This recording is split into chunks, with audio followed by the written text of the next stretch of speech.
What's up, YouTube? Thomas L here. Here is my quick review for the new Harmony Korine film titled The Beach Bum. I gotta say, I really enjoyed it. I thought it was really interesting. I mean, it's a little weird, but come on, it's directed by Harmony Korine, who I admit is a bit of a weird director. I mean, if you guys have not seen Spring Breakers, you guys know how weird directed that guy could be. Of course, he also wrote the movie Kids, and he did a lot of other interesting stuff before. Now here you got Matthew McConaughey. He stars as a guy named Moondog, who's a real drunk. He does like lots of drugs. I mean, he's like a movie version of Frank Gallagher. I'll just put it that way. He seriously reminds me of Frank Gallagher at times from Shameless. And there's like some interesting supporting characters around them. Like you got a really interesting cameo by Jimmy Buffett. It was interesting Jimmy Buffett in this. You also got Martin Lawrence, who nice to see him back. I mean, boy, I have not seen a movie with Martin Lawrence in it since the last big Mama's House movie, and that was released like in 2011. So hopefully after Bad Boys for Life, maybe he'll officially be back. Who knows? But although I must say one thing, the movie didn't really have that much of a story. To be honest with you, he mainly Moondog just like lives like by his own rules and all. Like the story is a little flat, to be honest with you, but I kind of had fun with it. But Moondog is not that much of a likable character. Like he's not really a character that's that much likable. But Matthew McConaughey plays this role really well. Like I'm glad to see Matthew McConaughey, coming back up, because like after that movie he just did Serenity. I was a little worried about him, that he was gonna go back to those horrible stuff he's been doing. But I'm glad he's still doing some decent stuff, because he was incredible in this. And I admit the marketing for this movie is like the cast list that's featured in the trailer and the poster and all.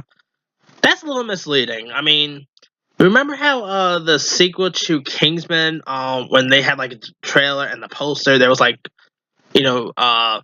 advertisements of the big stars in the film, but it turned out that they was barely in the film.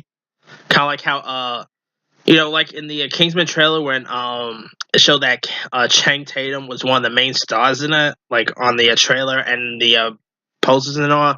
That's similar to this. I mean, people like Zac Efron, Martin Lawrence, Isaac Fisher, they're barely in the movie that much. Like, the marketing is a bit misleading there. And, I mean, Zac Efron, his character wasn't really that much needed in the movie, because, he mainly plays like a fellow, because there's like a scene where Matthew McConaughey's Moondog character goes to rehab, and, of course, Zac Efron's like this douchey fellow, rehab patient as well, but he kind of goes off the rail. Like, the rehab one was a bit, the rehab scene that was in this, that probably wasn't needed, because it didn't even help Moondog that much, because, a little bit of a spoiler, but after the rehab stuff, he still went on to do crazy, like, he went on to still drink, do drugs, and, yeah, but Matthew McConaughey, I mean, like I said, he was really great here. Like, besides Matthew McConaughey, you also had Snoop Dogg, who plays one of Matthew McConaughey's, friends here. You got Jonah Hill as, like, guess one of McConaughey's, like, managers or whatever. Some good cast members, and also the music in this was pretty good. The cinematography was decent. I really enjoyed it. I mean, I didn't enjoy it as much as Spring Breakers, because I will say up front, I really love Spring Breakers. But it's a shame that he waited this long to make a sequel, not a sequel, to make a follow-up, because, I mean, Spring Breakers was like in 2013, and he decided to make his follow-up like in 2019. I mean, that's a long wait. But hey, the wait for his follow-up was definitely worth it, because he did such a great job here. And yeah, I say definitely check this one out if you haven't seen it. The Beach Bum is definitely worth a watch. I mean, would it be like the best? Is it like the best movie of the year? Maybe not. It's probably not going to be my top 10 or top 20 or whatever. But I still thought it was a pretty decent and fun film to watch.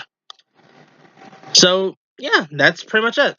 Let me leave with you guys. Did you have a chance to check out The Beach Bum? If so, what you thought of it? Drop a comment below. Don't forget to like, subscribe, hit that bell for more notifications. This here is Hanzo signing off.